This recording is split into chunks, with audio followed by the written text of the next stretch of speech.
Good morning student, myself Bala ma'am from MLP International School Rajpura. Dear student, now we start our math online classes for class 5th. And dear student, previous class we have done our exercise 8.1, now we do our exercise 8.2. In this exercise we have equivalent fraction. First of all, what is equivalent fraction?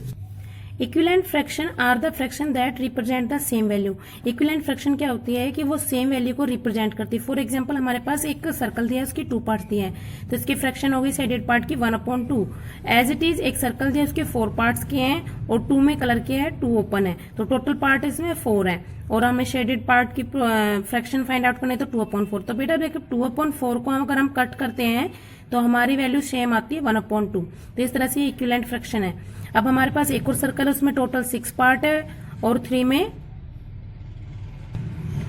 Colour है, 3 में नहीं है, तो total part है हमारे पास 6 और 3 में colour है, तो शेडेड पार्ट की फ्रैक्शन हो गई 3/2. जब हम इन दोनों को कट करते हैं तो हमारा आता है 1/2, सेम फर्स्ट फ्रैक्शन की जैसे.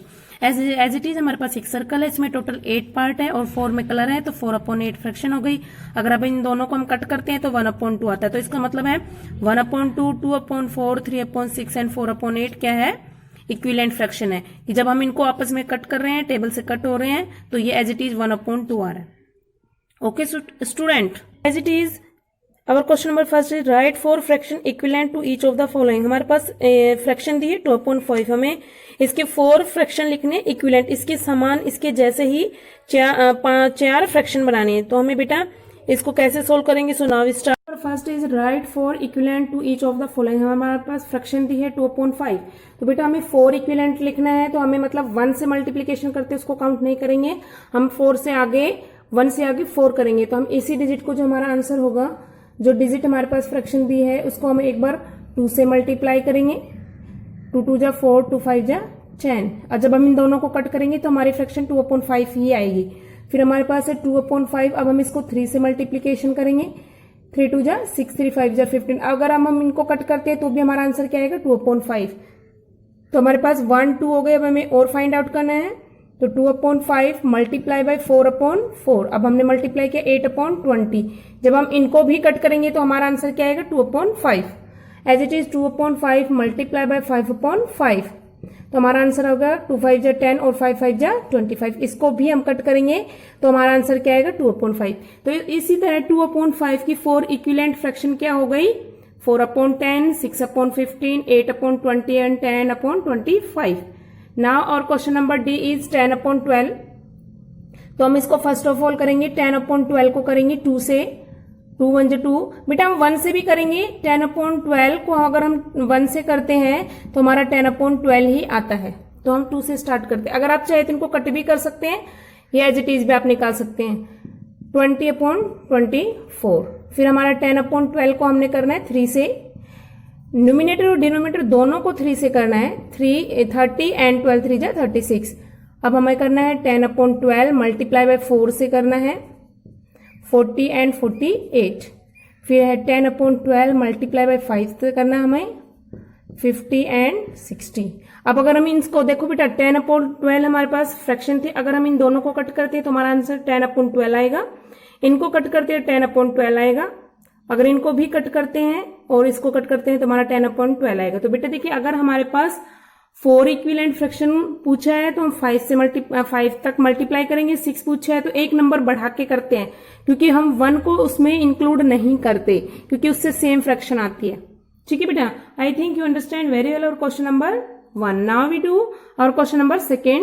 और question number 2 is replace box दिया है in each of the following by the correct number. हमें इसमें एक नंबर बॉक्स दिया है, उसमें नंबर फिल करना है. देखिए बेटा, हमारी फर्स्ट फ्रैक्शन है 3/8.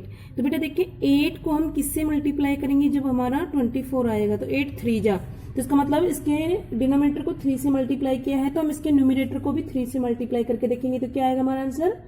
9. ठीक है बेटा, ऐसे हमें फाइंड आउट करने हैं. अब देखिए 36/13, तो ऊपर वाला बॉक्स खाली है, हमें नीचे देखना है. तो 13 को किससे मल्टीप्लाई किया है कि हमारा 52 आया. 13 4 जा, तो इसका मतलब हमें ऊपर वाले डिजिट को भी 4 से मल्टीप्लाई करना होगा. तो क्या आएगा हमारा? 24. As it is 15/25. अब देखिए बेटा 15 की टेबल में 3 नहीं आता, पर अब हमें ये चेक करना पड़ेगा. ये क्वेश्चन में हमें खुद फाइंड आउट करना है कि कब मल्टीप्लीकेशन किया हुआ है, कब डिवाइड किया हुआ है. तो देखिए बेटा अब 15 की टेबल में 3 नहीं आता, पर 15 को किससे डिवाइड किया है कि हमारा 3 आ गया, या हम 15 को 3 से डिवाइड करेंगे तो इसका मतलब 5 आ रहा है, इसका मतलब इसको 5 से डिवाइड किया है। 3 की टेबल में 15 कितने नंबर पे आ रहा है, 5 पे, इसका मतलब इसको 5 से डिवाइड किया है, तो हम इसको भी 5 से डिवाइड करेंगे तो क्या आंसर आएगा हमारा 5। अब ऐसे हमारे यहाँ पर डिजिट है, बॉक्स मिसिंग है, यहाँ पर 9 दिया है, यहाँ पर 5 है, 15 है, तो मतलब बेटा यहाँ पर देखो ऊपर वाला बॉक्स हमें फाइंड आउट करना है, तो हमें ये देखना है कि 5 को किससे मल्टीप्लाई किया है कि हमारा आंसर 15 आया हुआ है, तो 3 से मल्टीप्लाई किया है। अगर हमारा यहाँ पर भी 3 होता है और हम इसको 3 से मल्टीप्लाई करेंगे तो क्या आ जाएगा 9। इस तरह हमारा क्वेश्चन नंबर सेकंड आप सोल्व कर सकते हैं। ये आपने खुद देखना है कि कब मल्टीप्लीकेशन है या कब डिवीजन है। नाउ और question number third is check whether the given fraction are equivalent और नॉट। अब हमें इसको चेक करना है कि जो गिवन फ्रैक्शन है वो हमारी इक्विवेलेंट, मतलब उनको कट करने के बाद जो स्मॉलेस्ट फ्रैक्शन दी है वो सेम आ रही है कि नहीं आ रही। दोनों देखो हमारे पास दिए 45/72 एंड 5/8। देखो बेटा इसका ये तो दोनों हमारी कट नहीं होती, पर 45/72 दोनों 9 की टेबल से कट हो रहे। अगर हम इसको कट करते हैं तो 5 एंड 9 5 45 और 9 8 72, तो हमारी दोनों क्या आ रही है सेम। तो ये क्या है हमारी इक्विवेलेंट फ्रैक्शन है, यस हम यस लिख देंगे। अब देखिए इधर इसको हमारा बी पार्ट है 2/9 एंड 14/63। तो देखिए बेटा 2/9 तो आपस में कट नहीं हो रहे, पर ये दोनों 7 की टेबल से कट हो रहे हैं, 7 2 जा 40 और 7 9 जा, तो ये भी क्या हमारी इक्विवेलेंट फ्रैक्शन होगी। नेक्स्ट हम चेक करते हैं। अब हमारा सी पार्ट है 3/10 एंड 12/50। देखो ये तो कट नहीं हो रहे, पर 12/15 को हम कट कर सकते हैं। हमारे ना 3 की टेबल से कट हो रहा है, ये नहीं सॉरी 3 की टेबल से भी कट नहीं हो रहा, हमारे 2 की टेबल से कट हो रहा है। तो हम 2 की टेबल से कट किया तो ये हमारा 6 और ये 25। अब हमारा देखो 6/25 किसी से भी कट नहीं होता, और हमारी फ्रैक्शन थी 3/10 और हमारा आया 6/25, तो दोनों सेम नहीं है, तो ये क्या हमारी इक्विवेलेंट फ्रैक्शन नहीं होगा, तो हम नो राइट कर देंगे। इसी तरह आपने इनको चेक करना है कि कौन सा इक्विवेलेंट फ्रैक्शन है और कौन सा नहीं है। अब देखिए यहाँ पे 9/27 है, दोनों 9 की टेबल से कट हो रहे हैं और 3 की टेबल से भी कट हो रहे हैं। तो आप किसी से भी कर, जैसे मैंने 9 से किया, 9 1 जा 9 एंड 9 3 जा, तो हमारी फ्रैक्शन आ गई 1/3। अब हमने इसको कट करना है, 25 1 जा 25, 3 जा 75, तो दोनों सेम आ रही, तो ये भी क्या हमारी इक्विवेलेंट फ्रैक्शन होगी, यस। इस तरह आपने खुद चेक करना है। नाउ वी डू और question number 4। Question number 4 is reduce the following fraction into their simplest form. Reduce का मतलब है सिंपल फॉर्म में लिखना है कि हमें इनको कट करना है। ये दोनों डिजिट न्यूमरेटर और डिनोमिनेटर दोनों एक ही टेबल से कट होना चाहिए, और जब तक कट होता है हमें इसको कट करते जाना है, और जब ये कट नहीं होगा तो वही हमारा आंसर होगा। So now we start. Question number 4 था हमारा 20/24। अब हमें इनको कट करना है, तो दोनों किसकी टेबल से कट होते हैं, दोनों हमारे 2 की टेबल से कट हो रहे हैं। तो हमने आंसर में लिखना बेटा नीचे 20/24, हमने इसको कट किया 10 12, अब ये फिर से कट हो रहे हैं 5 एंड 6। अब हमारा 5/6 है, वो किसी से कट नहीं हो रहा, तो ये हमारा क्या होगा आंसर। हमें ऐसे कट करके देखना है। अब हमारे पास है 15 ई पार्ट हमारे पास है 51/68। तो देखिए बेटा इनको चेक करें, ये 2 से कट नहीं हो रहा 51, क्योंकि पीछे 1 है, यहाँ पर 8 है, ये तो कट हो रहा है पर ये नहीं हो रहा। तो हमें ऐसा नंबर लेना है जिससे ये दोनों ही कट होते हों। तो जैसे 3 से भी नहीं होगा, क्योंकि इनको प्लस किया तो 6 वो तो डिवाइड हो रहा, पर इन दोनों को जब हमने प्लस किया 14 तो वो डिवाइड नहीं होता। तो बेटा देखिए एक नंबर ऐसे देखे जो दोनों टेबल में, तो 17 की टेबल ऐसी है जो दोनों नंबर आते हैं, 17 3 जा और 17 4 जा। अब हमारा आंसर आ गया 3/4। अब ये कट नहीं होते, तो इसका मतलब ये क्या है, ये हमारा आंसर है। तो इस तरह आपने इनको रिड्यूस करना है, सिंपलेस्ट फॉर्म में लिखना है कि जब तक वो कट होते हैं उनको कट करना है, और जब कट नहीं होगा तो वो हमारा आंसर होगा। Now question number 5। बेटा आपने रिमेनिंग पार्ट्स खुद करने हैं। Question number 1st 2nd 3rd 4 जो भी हैं आपने इनके रिमेनिंग पार्ट्स आपने खुद करने हैं, ताकि आप इजीली प्रैक्टिस कर पाए। नाउ वी डू और question number 5। Fill in the boxes. Sign use करने हमें स्मॉलेस्ट, ग्रेटेस्ट एंड और इक्वल। तो देखिए बेटा हमें इनमें कंपेयर करना है, तो इसको आप ना रफली साइड में सोल्व करके देखिए। जैसे हमारा 3/7 और 1/4, तो हमें इनमें कंपेयर करना है, तो हम इसको मल्टीप्लाई करेंगे, क्रॉस मल्टीप्लीकेशन कर देंगे। बेटा हम राइट साइड से लेफ्ट की साइड मल्टीप्लाई करेंगे और उसका आंसर लेफ्ट साइड में लिखेंगे 12, और 7 फिर हम लेफ्ट साइड से राइट साइड मल्टीप्लाई करेंगे और उसका आंसर लिखेंगे हम राइट साइड में। अब हमें कंपेयर करना है कि 12 बड़ा है कि 7, तो इसका आंसर तो आ गया हमारे पास 7 और 3/7 का आंसर आया 12। तो कौन सा बड़ा है, 12 की 7? 12 बड़ा है, तो इसका मतलब इस 12 की फ्रैक्शन क्या है, 3/7।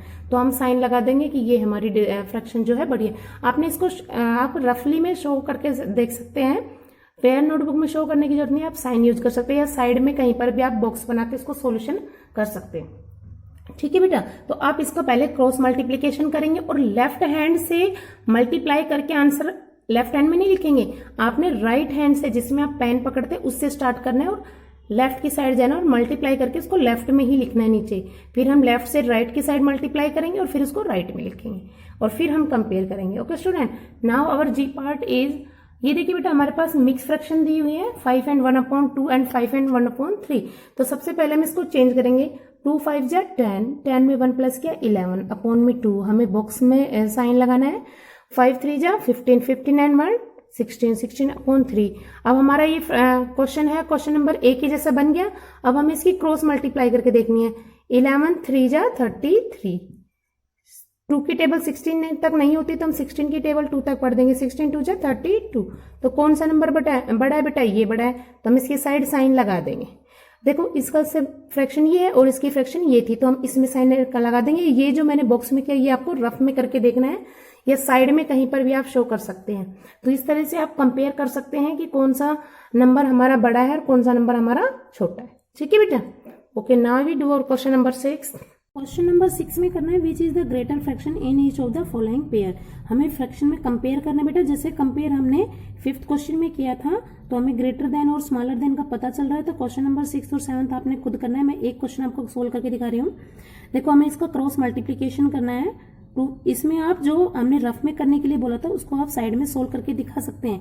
जैसे कि हमारा क्वेश्चन नंबर है 2/3 एंड 3/5। तो अब हम इनका क्रॉस मल्टीप्लीकेशन कर रहे हैं, मैं साइड में कर रही हूँ, 5 2 जा 10 एंड 3 3 जा 9। तो कौन सा नंबर बड़ा है बेटा, 10, और 10 किसका है, 2/3 का। तो हमारी कौन सी नंबर बड़ा है, कौन सा फ्रैक्शन बड़ा है, ग्रेटर नंबर कौन सा है, 10। तो हमारी 2/3 जो फ्रैक्शन है वो ग्रेटर है। तो आप इसको जो हमने क्वेश्चन नंबर 5th में बताया था रफ में सोल्व करने के लिए, वो आप इसको क्वेश्चन नंबर 6 में आप ऐसे सोल्व करके दिखाएंगे। तो इस तरह आप ग्रेटर नंबर भी फाइंड आउट कर पाएंगे और स्मॉलर नंबर भी। जो नंबर जैसे हमारा यहाँ पे है 3/4 एंड 5/7 हमने मल्टीप्लाई किया, 7 3 जा 21 एंड 4 5 जा 20। तो कौन सा नंबर स्मॉलर है, तो हमें स्मॉलर नंबर फाइंड आउट करना, हमारे पास 20। तो हम जो छोटा नंबर होगा उसकी साइड हम कॉर्नर करते हैं और जो ओपन साइड होता है वो बड़े नंबर को शो करता है।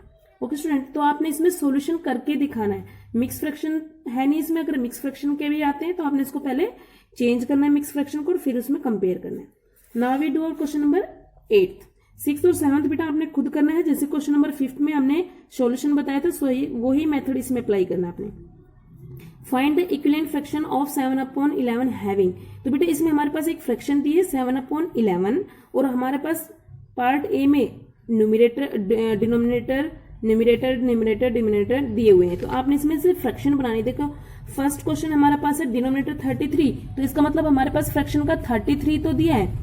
अब देखिए बेटा 33 को हम किससे कट करते हैं, तो 11 आता है हमारे पास 3 से, तो ये तो कट किया तो हमारे पास 11 आ रहा है। अब हमें 3 की ही टेबल में देखना है कि 7 नंबर पर क्या आता है, हमारे पास क्या आता है 21। तो हमारे पास जब हम इनको कट करेंगे तो 7/11 आ जाएगा। तो हमारी फ्रैक्शन क्या हो गई 21/33। तो इस तरह आपने इक्विवेलेंट फ्रैक्शन फाइंड आउट करना है। जैसे हमारे पास दिया है न्यूमरेटर सी पार्ट में दिया हमारे पास न्यूमरेटर दिया हमारे पास 49, तो हम फ्रैक्शन में 49 तो लिख देंगे न्यूमरेटर।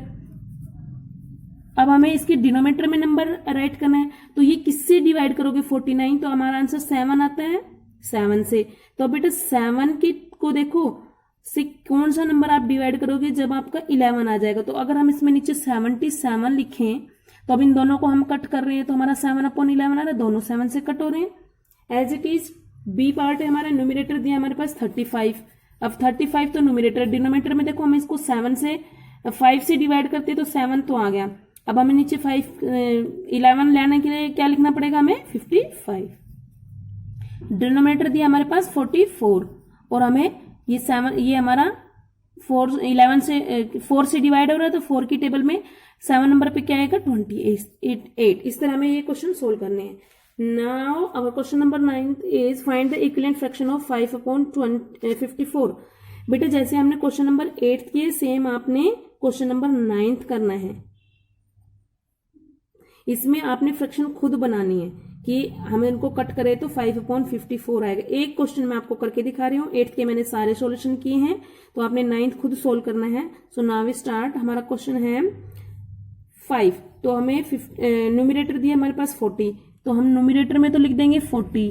अब देखो बेटा 40 किसकी टेबल में 5 नंबर पे आता है, 8 की टेबल में आता है, तो अब हमें 8 से कौन सा नंबर डिवाइड करेंगे तो हमारा आंसर 54 आएगा। तो देखिए बेटा जब हम 8 से हम इसको 8 से कर रहे तो हमारा कट हो रहा है, पर जब हम इसको मल्टीप्लाई करेंगे न्यूमरेटर में हम डिनोमिनेटर में हम लिखेंगे 432। आप बेटा यहाँ पर भी मल्टीप्लाई करके देख सकते हैं कि हमने इस नंबर को किससे मल्टीप्लाई किया, हमारा 40 आया, तो हमने 8 से किया, तो इसी तरह हम नीचे वाले को भी मल्टीप्लाई कर देंगे तो हमारा आंसर फाइंड आउट हो जाएगा। अब हमारा डिनोमिनेटर है तो आपने ये चेक करना है कि इसको हमने किससे मल्टीप्लाई किया, हमारा डिनोमिनेटर 270 आया, तो उसी से आप ऊपर वाले डिजिट को भी मल्टीप्लाई कर सकते हैं। ठीक है, जैसे मैं डी पार्ट करके दिखा रही हूँ, हमने 54 को 2 से मल्टीप्लाई किया तो हमारा ये आ गया, तो इसका मतलब हम ऊपर वाले डिजिट को भी 2 से मल्टीप्लाई कर देंगे, तो 10 अपॉन में हमारा ये हम इसको मल्टीप्लाई करके लिख देंगे। ठीक है बेटा, आप ऐसे मल्टीप्लीकेशन करके भी देख सकते हैं। सॉल्यूशन आपने फाइंड आउट खुद करना है कि कैसे आप इसको सोल्व करें। नाउ वी डू और question number 10, find the equivalent fraction of 75 upon 90 having. तो आपने देखो 8, 9 और 10 तीनों सेम है, इसको आपने खुद करना है। Now question number 11, arrange the following fraction in ascending order. Ascending order मतलब क्या होता है बेटा, छोटे से बड़ा। तो देखिए बेटा ये हमारी है लाइक फ्रैक्शन कि इसमें सारे न्यूमरेटर समान है, तो हमारा जो छोटा नंबर होगा वो छोटा रहेगा। फिर उसके बाद हम जैसे हम लिखते हैं नंबर के अकॉर्डिंग इनको कर देंगे। जैसे हमारा ये हमारी मिक्स फ्रैक्शन में है तो हम इसको सोल्व कर लेंगे पहले। 9 1 जा 9 और 9 में 4 के 13 अपॉन 9, तो ये हमारा जो ये फ्रैक्शन है ये हो गई हमारी 13 अपॉन 9। आपने नेक्स्ट लाइन में आंसर करके करना है इनको। तो सबसे पहले हम ये राइट करेंगे, सबसे छोटा ये है, फिर 6 अपॉन 9, फिर 7 upon 9, 8 upon 9 and 13 upon 9। Okay student, question number 11 और 12 असेंडिंग और डिसेंडिंग ऑर्डर लाइक फ्रैक्शन में तो आप एज इट इज कर लेंगे। जो अगर हमारी लाइक फ्रैक्शन है तो आप स्मॉलेस्ट नंबर और ग्रेटेस्ट नंबर के अकॉर्डिंग असेंडिंग और डिसेंडिंग ऑर्डर कर देंगे। जैसे कि हमारा क्वेश्चन नंबर 12 में दिया है, डिसेंडिंग ऑर्डर है हमारा। अब जैसे हमारे यहाँ पे न्यूमरेटर सेम है, न्यूमरेटर यहाँ पर सेम है, तो मिक्स फ्रैक्शन को चेंज कर लेंगे और फिर हम डिसेंडिंग सबसे बड़ा नंबर क्या होगा हमारा 1 and 2 अपॉन 21, फिर 22 अपॉन 21, इस तरह आप चेक कर लेंगे। उसमें अगर आपका डिनोमिनेटर सेम है, लाइक फ्रैक्शन है, तो आप नंबर के अकॉर्डिंग उनको अरेंज कर देंगे, छोटे से बड़ा और बड़े से छोटा। अब हमारा क्वेश्चन मेन है जब हमारे डिनोमिनेटर सेम नहीं होते, जब मतलब हमारे अनलाइक फ्रैक्शन होती है, तो हम उनको कैसे सोल्व करें। तो उसके लिए बेटा आपको सबसे पहले एलसीएम फाइंड आउट करना होगा। हमें क्वेश्चन नंबर 11 में ऐसे भी क्वेश्चन है जिनको डिनोमिनेटर सेम नहीं है, तो उसके लिए बेटा सबसे पहले जो डिनोमिनेटर हमें उनका ऐसे साइड में आप एलसीएम निकालेंगे। एलसीएम जैसे हमने चैप्टर नंबर 7 में सिखाए थे, जो एक नंबर से डिवाइड होते हैं 2 या 2 से ज्यादा नंबर, तो हमने सबसे पहले 2 से किया, फिर 2 से किया, फिर 2 से किया, हमें 1 लास्ट में 1 1 करना है। आपने ऐसे एलसीएम निकालना 7 चैप्टर में सीखे थे, तो उसी के अकॉर्डिंग अब हम इन सबको मल्टीप्लाई कर देंगे तो हमारा आ गया 48। अब हमें 48 राइट करना है। हमारे फर्स्ट फ्रैक्शन है 7 अपॉन 8, तो हमें अब 8 की टेबल में देखना है 48 कितने नंबर पे आता है, 8 6 जा 48, तो हमारे किस नंबर पे है 6 पे। अब हमें उस 6 को 7 से मल्टीप्लाई करना है, 7 6 जा 42। नेक्स्ट नंबर है हमारा 12 डिनोमिनेटर है, डिनोमिनेटर में चेक करना है आपने, डिनोमिनेटर में क्या है हमारा 12, तो 12 की टेबल में 48 कितने नंबर पे आता है 4 नंबर पे। उस 4 को हमने 5 से मल्टीप्लाई करना है, 5 4 जा 20।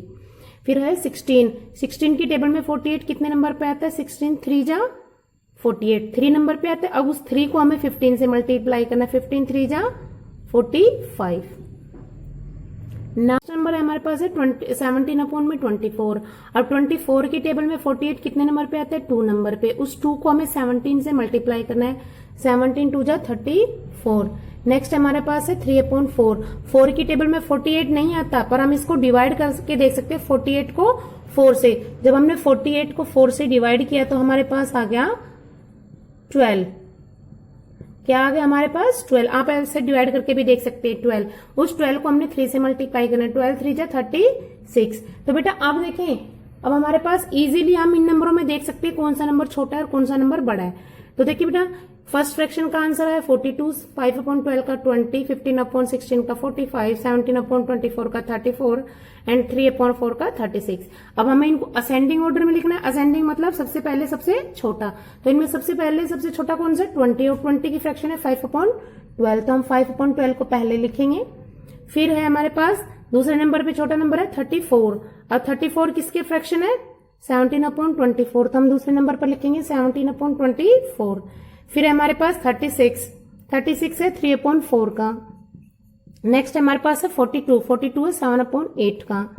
और नेक्स्ट हमारे पास 45 है हमारे पास 15/16 का। तो इस तरह आप फ्रैक्शन को एलसीएम के द्वारा असेंडिंग और डिसेंडिंग ऑर्डर में आप राइट कर सकते हैं easily. Okay student, now we do our question number 12 में हमारे पास है डिसेंडिंग ऑर्डर। तो बेटा डिसेंडिंग ऑर्डर के लिए जब हमारी लाइक फ्रैक्शन होती है तो आप इजीली कर लेंगे।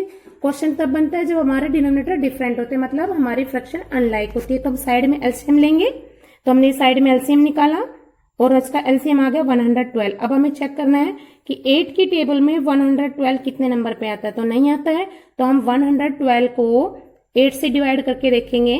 तो साइड में आप रफली करके कहीं पर भी देख सकते हैं। 8 से किया हमने डिवाइड, 8 1 जा 8, 3, 32, 004। तो मतलब हमने जब इसको 112 को 8 से डिवाइड किया तो हमारा आ गया 14। अब हमारा जो आंसर है 14 को हम 9 से मल्टीप्लाई करके देखेंगे। 9 4 जा 36, 3 9 1 जा 9 9 9 3 जा 12, 126। तो आप इस तरह साइड में इनको करके लिख सकते हैं। आप देखिए बेटा, 7 की टेबल में 112 नहीं आता, तो हम 112 को डिवाइड करके देखेंगे तो कितना आएगा? 16। तो अब हम 16 को 15 से मल्टीप्लाई करेंगे। तो जब हमने इनका सॉल्यूशन किया, डिनोमिनेटर से डिवाइड करना है, जो आंसर आएगा आपने ऊपर वाले डिजिट से मल्टीप्लाई किया, तो हमारे पास ये नंबर आ गए। अब हम इनसे इजीली फाइंड आउट कर सकते हैं कि कौन सी फ्रैक्शन छोटी है और कौन सी बड़ी है। तो इनमें सबसे छोटा हमें लिखना है डिसेंडिंग ऑर्डर। डिसेंडिंग होता है सबसे बड़ा। तो इनमें सबसे बड़ा नंबर क्या है? 240। 240 किसका है? 15/7 का। तो हमारा 15/7 सबसे बड़ा है। नेक्स्ट सबसे ग्रेटर नंबर है 189। 189 किसका है? 27/16। तो 27/16 सेकेंड फ्रैक्शन बड़ी है। फिर है हमारा 140 5/4 का। फिर नेक्स्ट है 136 17/14 और नेक्स्ट लास्ट बच गया हमारा 9/8। तो इस तरह आप इनको डिसेंडिंग और असेंडिंग ऑर्डर में राइट कर सकते हैं। अगर आपके डिनोमिनेटर सेम है तो आप इजी डिजिट आपने कंपेयर करनी है। अगर आपके डिनोमिनेटर डिफरेंट है तो आप साइड में इस तरह आप एलसीएम निकाल के और फिर उनको मल्टीप्लाई करके ऐसे फाइंड आउट कर सकते हैं। I think dear student you understand very well our exercise 8.2। So बेटा रिमेनिंग पार्ट्स आपने सभी क्वेश्चनों के आपने खुद करने हैं, ये आपका होमवर्क है। Thank you and have a nice day. Hello student of 5th class, a very good morning to all of you. Students, I am Simran ma'am, your English teacher. In previous class, we have done our exercise of 8th chapter, and now in this class we will start our part E and F, question answer of this chapter. Question part E, answer the following question in 1 or 2 words. हमें 1 और 2 words में इन question के answer देने हैं। Question number first है, who took great interest in sailing. किसको interest था sailing में? तो आंसर क्या होगा? गुलीवर। क्वेश्चन नंबर सेकंड है, वेयर डिड ही रीच। वो कहाँ पहुँचा था? Lilliput. Question number third, what was the height of the people Gulliver met in Lilliput. Lilliput में जो भी उनको पीपल्स मिले थे उनकी हाइट क्या थी? 6 इंचेस इन हाइट। उनकी हाइट कितनी थी? 6 इंचेस थी। क्वेश्चन नंबर 4 है, how many bats were fastened together and make a bat for Gulliver. कितने स्मॉल बैट्स हैं कलेक्ट किए गए थे, इकट्ठे किए गए थे गुलीवर का बैट बनाने के लिए। तो कितने स्मॉल बैट्स इकट्ठे किए गए थे? 600 स्मॉल बैट्स इकट्ठे किए गए थे। एंड पार्ट एफ है अपना, answer the following question in one sentence. हमें वन सेंटेंस में क्वेश्चन के आंसर देने हैं। क्वेश्चन नंबर फर्स्ट है, how did Gulliver reach Lilliput? Answer, one day he was sailing the weather got rough and storming. एक दिन मैं selling के लिए गया हुआ था, तो वहाँ पे क्या हो गई, वेदर ख़राब हो गई, तूफ़ानी मौसम हो गया। After long the ship dashed against the rock and Gulliver came out in a Lilliput. Ship क्या हो गई, डैश्ड हो गई, हवाएं हैं उसके विरुद्ध चलने लगी, तूफ़ानी हवाएं चलने लगी, और वो शिप है उसकी, वो शिप से बाहर आ गया, और वो कहाँ पर आके गिरा था, लिलीपुट प्लेस पर। एंड सो गाइज, हमारा सेकंड क्वेश्चन है, वो हम नेक्स्ट क्लास में करवाएंगे। क्वेश्चन नंबर थर्ड देखिए, what all did hungry Gulliver eat? क्या खाया था गुलिवर ने?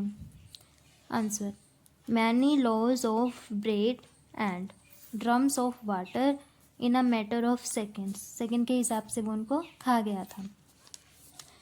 Question number 4, what happened when Gulliver woke up from his sleep?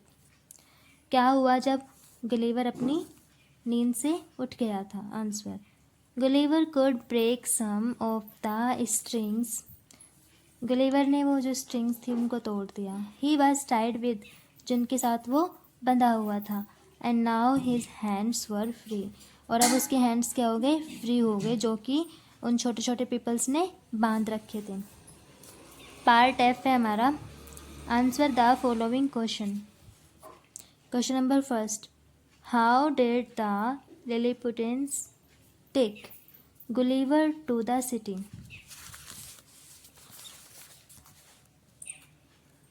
Answer, Gulliver thought of living Lilliput and going back.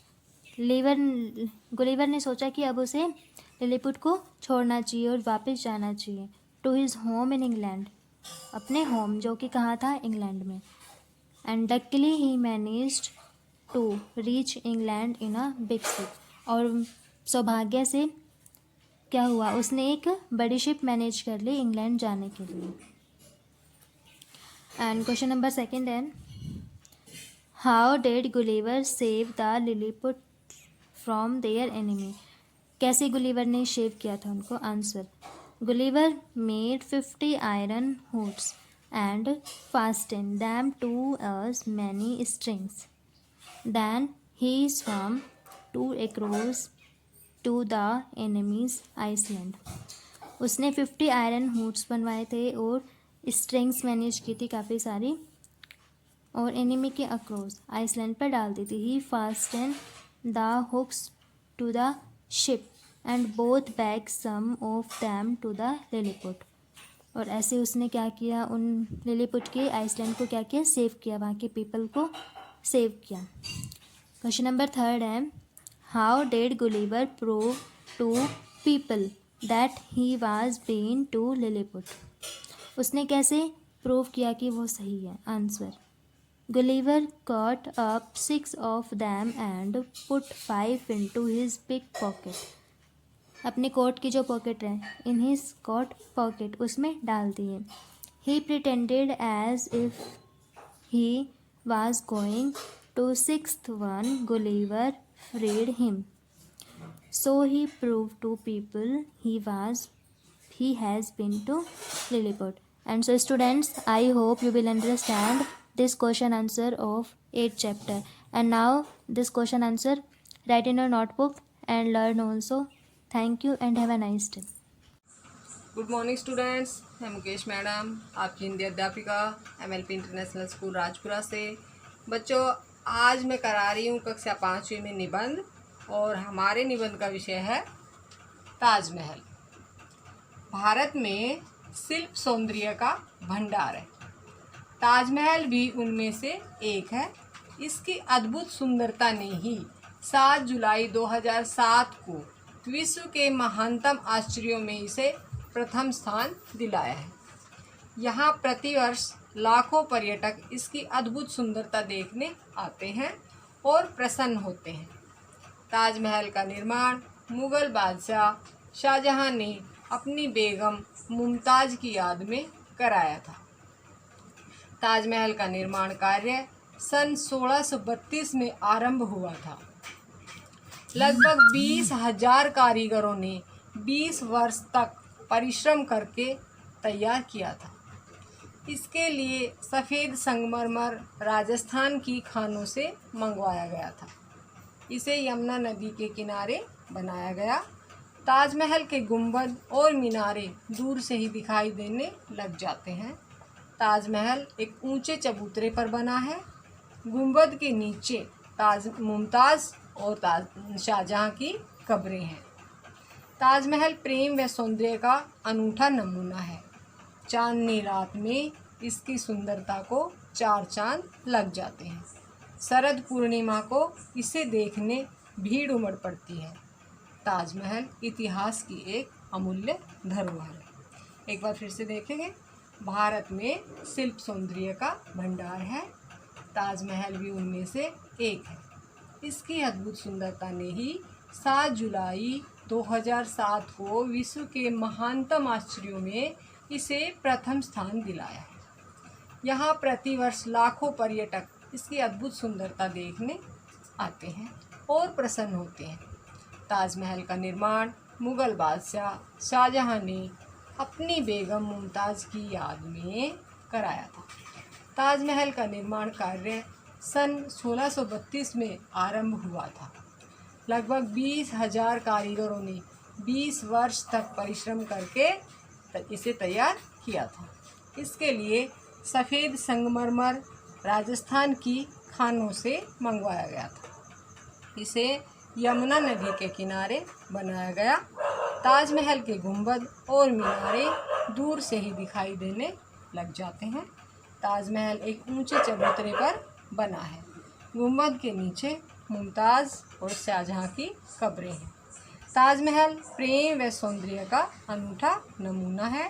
चांदनी रात में इसकी सुंदरता को 4 चांद लग जाते हैं। शरद पूर्णिमा को इसे देखने भीड़ उमड़ पड़ती है। ताजमहल इतिहास की एक अमूल्य धरोहर है। तो बच्चों, ये जो मैंने निबंध आपको कराया है, आप सभी को ये निबंध अपनी नोटबुक में सुंदर राइटिंग में लिखना है और याद करना है। तो बच्चों, कल फिर मिलते हैं। तब तक के लिए धन्यवाद। Good morning student, welcome you to online class MLP School Rajpura. Myself Poonam, your computer teacher. Today we are doing complete book exercise. So student, do all this exercise very carefully. Today we are doing MCQ question. First है the letter or number which we enter into the computer are called dash. जो letter और number which we enter, जो computer के अंदर enter किए जाते हैं, उन्हें क्या कहते हैं हम? डाटा। सेकंड है to provide data and instruction to the computer is called dash. जो डाटा और इंस्ट्रक्शन कंप्यूटर को प्रोवाइड किए जाते हैं, उन्हें क्या कहते हैं हम? इनपुट। नेक्स्ट थर्ड है dash mean a series of action that is applied on input to get the desired result. यहाँ क्या होगा? Processing. Processing mean a series of action that applied, जो क्या करता है? इनपुट से रिजल्ट में चेंज करता है। Next one is fill ups. क्या करेंगे हम? Fill in the blanks. First है computer process the data and give the desired result. Computer क्या करता है? कंप्यूटर डाटा प्रोसेस करता है, देन डिजायर्ड रिजल्ट। सेकंड है dash of letter number picture etcetera is called data. किसे कहते हैं हम? Data. Collection of letter number और पिक्चर को। थर्ड है the dash act as processing unit. Processing unit क्या होती है? CPU. CPU stand for central processing unit.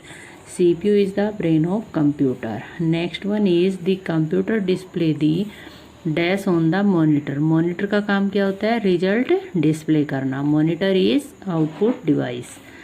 Next and last है abacus was the first calculating machine invented by dash.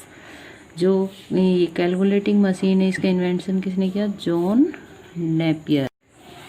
Our next exercise is stay true and false. First है a computer can work on its own, क्या हो जाएगा यहाँ पे false, क्योंकि because a computer is a machine which can not work on its own, it need to our instruction to do work. Second है our eyes work similar to CPU, क्या हो जाएगा यहाँ पे फॉल्स, क्योंकि अगर आइज की जगह यहाँ ब्रेन होता तो this one is the true, CPU is the brain of computer. Next है third keyboard is use to enter instruction into the computer, this one is the true. Next है CPU processes the input and give correct result, क्या हो जाएगा यहाँ पे true. Next है fifth accuracy of output does not depend on input, ये क्या हो जाएगा फॉल्स, क्योंकि जो एक्यूरेसी होती है आउटपुट की वो टोटली इनपुट पर डिपेंड करती है, तो यहाँ पे क्या है note, this one is the note आने की वजह से यहाँ पे ये क्या हो गया false. Next exercise is rearrange the jumbled letter to make a word, कुछ जम्बल्ड लेटर दिए हुए हैं, इनसे क्या करना है हमें एक वर्ड बनाना है। जैसे फर्स्ट है NIPTU, क्या बन जाएगा ये इनपुट, INPUT इनपुट। सेकंड है CORPESS, इसका हो जाएगा PROCESS प्रोसेस। नेक्स्ट है TUOUPT आउटपुट, क्या बन जाएगा इसका आउटपुट। नेक्स्ट 4 है USERTL, क्या बन जाएगा यहाँ पे अरेंज करने के बाद RESULT रिजल्ट। नेक्स्ट है ESUMO, यहाँ पे अरेंज करने के बाद बनेगा MOUSE। Next one is YEKOBARD, यहाँ बन जाएगा KEYBOARD keyboard. So every student do all work in pair notebook. Thank you. Have a nice day. Hello, good morning students. Sairasmi ma'am, your science teacher from MLP International School, Rajpura. So today we will revise our chapter number 2, Habitats of animals. Okay, आज हम कौन सा chapter revise करेंगे, habitats of animal. Animals का जो आवाज़ होता है वो कैसा होता है। Okay students, so let's we revise. We will revise word meaning of chapter 2, habitats of animals. Okay students, so let's start. First is habitat, HABITAT। Habitat means क्या होता है आवाज़। Next terrestrial, TERRESTRIAL। Terrestrial means क्या होता है भौमिक। Next shelter, SHELTER। Shelter means क्या होती है शरण। Next is grasshopper. Grasshopper means क्या होता है टिड्डा, GRASS grasshopper, HOPPER hopper, grasshopper टिड्डा। Next is hop, HOP। Hop means क्या होता है कूदना। Next bureau, BURROW। ब्यूरो क्या होता है बिल खोदना। Next is earthworm, EARTH earthworm, WORM worm. Worm means earthworm क्या होता है केचुआ। Next temperature, TEMPERATURE। Temperature means क्या होता है तापमान। Scarce, SCARCE। स्कैर्स मीन्स क्या होता है दुर्लभ या फिर थोड़ा। Next horn, HORN। Horn means क्या होता है सींग। Peak, PAK। पीक मीन्स क्या होती है चोटी या फिर शिखर। Polar region, POLAR। Polar region, REGION। Region means क्या होता है ध्रुवीय क्षेत्र। Next is walrus, WALRUS। Walrus means क्या होता है दरियाई घोड़ा। So student, this are word meaning of chapter 2। You will learn all the word meaning of this chapter. Okay, now students you will revise the finds of this chapter. First is habitat. Habitat क्या होते हैं, habitat is a place where a plant और an animal live. एक habitat क्या होता है जहाँ पे कोई प्लांट या फिर एनिमल जिस प्लेस पे रहते हैं उसको क्या कहते हैं उसका हैबिटेट, और जहाँ से उनको क्या क्या मिलता है gets food, water and shelter, खाना मिलता है, पानी मिलता है और शरण मिलती है। Okay students, next is hibernation. Hibernation means क्या होता है? Hibernation is the state of animal. Hibernation वो अवस्था है एनिमल की where they go into deep sleep, जहाँ पे जिस अवस्था में वो गहरी नींद में सो जाते हैं, to save themselves from severe winter, और जो कठोर सर्दी होती है उससे अपने आप को बचाने के लिए वो ऐसा करते हैं। And survive without eating much, और क्या करते हैं? बिना खाए हुए जीवित रहते हैं। Next is migration. माइग्रेशन क्या होता है? Migration is the movement of birds and animals to far off places. Migration means क्या होता है? मूवमेंट होता है किस किस का? बर्ड्स का और एनिमल्स का। वो कहाँ चले जाते हैं? दूर प्लेसेस पे चले जाते हैं, दूर जगह पे चले जाते हैं। Stay away from harsh weather, कठोर जो मौसम होता है उससे बचने के लिए। और look for food and a safe place, और क्या ढूंढते हैं? खाना ढूंढते हैं अपने लिए दूर जाके, और सेफ प्लेस सर्च करते हैं फॉर दियर ब्रीडिंग, अपना पालन पोषण करने के लिए वो ऐसा करते हैं। तो उसको क्या कहते हैं? Migration. Okay students, now we will revise question answer of this chapter. First is name the different types of habitats of terrestrial animal.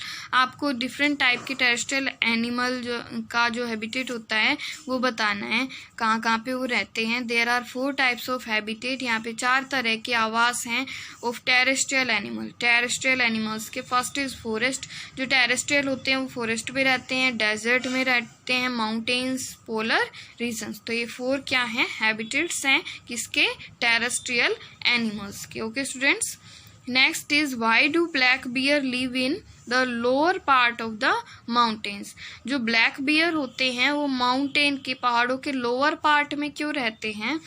Because on the highest peak the environment does not support life, क्योंकि जैसे जैसे हम ऊपर जाते जाते हैं तो air जो है, ऑक्सीजन जो है, वो उसकी जो मात्रा है वो कम होती जाती है, तो वहाँ पे सरवाइव नहीं कर सकते, वहाँ पे ब्रीथ नहीं कर सकते, इसलिए क्या होता है वहाँ पे जीवन संभव नहीं है। तो ये क्या नहीं करता? लाइफ को सपोर्ट नहीं करता। So black bear live in the lower part of the mountain, इसलिए जो ब्लैक बियर्स होते हैं स्टूडेंट्स वो कहाँ रहते हैं? लोअर पार्ट जो होता है माउंटेन का, वहाँ पर। Next question, how does a camel survive in a desert. जो कैमल होता है वो डेजर्ट में कैसे सर्वाइव करता है? एक ऊंट डेजर्ट में कैसे रहता है? Answer, they have a thick coat of hair that protect them from the heat in the day. इनमें क्या होते हैं? मोटी जो परत होती है इनके हेयर्स की, इनकी बॉडी पे, वो क्या करती है? इनको प्रोटेक्ट करती है डे के टाइम हीट से बचाने में, ठीक है, गर्मी से बचाती है इनको। And keeps them warm at night, और जब रात में ठंड होती है तो इनको वार्म रखती है, गर्म रखते हैं ये layer. When there is food, जब वहाँ पे खाना होता है, and water, a camel can eat and drink large amount of it. तो जब भी इनको खाना और पानी मिलता है तो ये ज़्यादा मात्रा में उसको एक साथ ही खा लेते हैं और पानी को पी लेते हैं। And store it as fat in the hump, और जो इनकी बॉडी पे हम्प बना होता है, उभरा हुआ जो पार्ट होता है स्टूडेंट्स, तो उसके अंदर वो एक्स्ट्रा अमाउंट में जो भी फूड होता है और वाटर होता है उसको स्टोर करके रख लेते हैं बाद के लिए। Next question is why does a grass hopper need a big habitat. जो ग्रास होपर होता है, टिड्डा होता है, उसको बड़े हैबिटेट की, ज़्यादा बड़ा आवास क्यों चाहिए रहने के लिए? Answer, for hopping and leaves to eat a grasshopper. Hopping के लिए, कूदने के लिए इसको बड़े स्पेस की ज़रूरत होती है, और eat a grasshopper need a big habitat, और लीव्स जो पत्तियाँ खाते हैं वो उसके लिए और हुपिंग के लिए, इन दोनों चीज़ों के लिए इनको बिग स्पेस की नीड होती है। Okay students, so we will revise today all the question of chapter 2 and you will learn all the questions. Okay, thank you, have a good day. Good morning students. Today I will start your SST class online. Dear students, for class 5th, today's our topic is chapter number 8, the environment. Dear students, जो हमारा chapter है the environment, हमारा जो पर्यावरण है, इसके बारे में हमने इस चैप्टर में रीड किया है। Today we will do this chapter exercise, remaining part. Exercise number A, B and C हम कर चुके हैं। Today we will do exercise number D. So let's we start. Dear students, in our previous video we had done about exercise A, B and C. I hope you all learn and write this exercise. Today we will do exercise number D. Write T for true and F for false statement. यानी कि true लिखना है, T लिखना है true statement के लिए और F लिखना है फॉल्स स्टेटमेंट के लिए। फर्स्ट हमारी स्टेटमेंट है the deepest part of earth is the core. जो हमारी अर्थ है उसका सबसे गहरा पार्ट है उसको क्या कहते हैं? कोर कहते हैं। The deepest part of earth is the core. हमारी अर्थ का डीपेस्ट पार्ट क्या है? कोर है। तो ये कैसी स्टेटमेंट है? ट्रू स्टेटमेंट है, टी आएगा। सेकंड है the air is a mixture of only oxygen and carbon dioxide. जो एयर है उसके अंदर ओनली 2 गैसेज होती हैं, oxygen and carbon dioxide. This is false statement क्योंकि इसमें बहुत सारी गैसेज इन्वॉल्व होती हैं। थर्ड क्या है? The mental is the inner most layer of the earth. जो मेंटल है वो हमारी अर्थ की सबसे इनर मोस्ट लेयर है, यानी कि सबसे आंतरिक लेयर है। तो ये कैसी स्टेटमेंट है? फोर्थ स्टेटमेंट है क्योंकि हमारी अर्थ की सबसे आंतरिक लेयर कौन सी है? कोर है। मेंटल जो है वो मिडल लेयर है। तो ये क्या है? फोर्थ स्टेटमेंट है, एफ आएगा इसके अंदर। फोर्थ है the earth is also called frozen planet. जो अर्थ है उसको हम फ्रोजन प्लानट के नाम से जानते हैं। तो ये कैसी स्टेटमेंट है? फुल स्टेटमेंट है। नेक्स्ट फिफ्थ है biosphere is a combination of large number of ecosystem. Biosphere जो है उसके अंदर बहुत सारे प्रकार के इकोसिस्टम्स पाए जाते हैं। लार्ज नंबर ऑफ इकोसिस्टम्स का कॉम्बिनेशन क्या कहलाता है? बायोस्फीयर कहलाता है। तो this is true statement, T आएगा। नेक्स्ट हमारी एक्सरसाइज नंबर ई है answer the following questions. Question number first है name the 4 spheres of the environment. Environment के जो 4 स्फीयर्स है उनके नेम लिखने हैं, वो कौन कौन से हैं? So let's we start our question answers. Dear students, first of all heading डालेंगे क्वेश्चन आंसर्स। फर्स्ट हमारा क्वेश्चन है name the 4 spheres of environment. Environment के 4 स्फीयर्स के नाम लिखने हैं। 4 पार्ट कौन कौन से हैं एनवायरनमेंट के? आंसर क्या आएगा? फर्स्ट है लिथोस्फीयर, LITHOSPHERE। लिथोस्फीयर मीन्स होता है स्थल मंडल। सेकंड है हाइड्रोस्फीयर, HYDROSPHERE। हाइड्रोस्फीयर मीन्स होता है जल मंडल। थर्ड है एटमॉस्फेयर, ATMOSPHERE। एटमॉस्फेयर का मतलब होता है वातावरण या पर्यावरण। नेक्स्ट है बायोस्फीयर, BIOSPHERE। बायोस्फीयर का मतलब होता है जैव मंडल। फर्स्ट क्या है? स्थल मंडल, जल मंडल, वायुमंडल। एटमॉस्फेयर का मीनिंग क्या होता है? वायुमंडल। और बायोस्फीयर का मीनिंग क्या होता है? जैव मंडल। जहाँ पर तीनों lithosphere, hydrosphere and atmosphere overlap करते हैं वो जो एरिया होता है वो क्या होता है? बायोस्फीयर का होता है, जैव मंडल का होता है। तो 4 स्फीयर्स कौन कौन से एनवायरनमेंट के? लिथोस्फीयर, हाइड्रोस्फीयर एंड एटमॉस्फेयर और बायोस्फीयर। नेक्स्ट क्वेश्चन है describe the composition of atmosphere. Atmosphere की कंपोजिशन डिस्क्राइब करनी है। एटमॉस्फेयर जो है उसकी संरचना डिस्क्राइब करनी है। आंसर क्या है? इन the atmosphere nitrogen is 78%। Atmosphere के अंदर जो नाइट्रोजन गैस है वो 78% है। And oxygen is 21%। ऑक्सीजन कितनी परसेंट है? 21% है।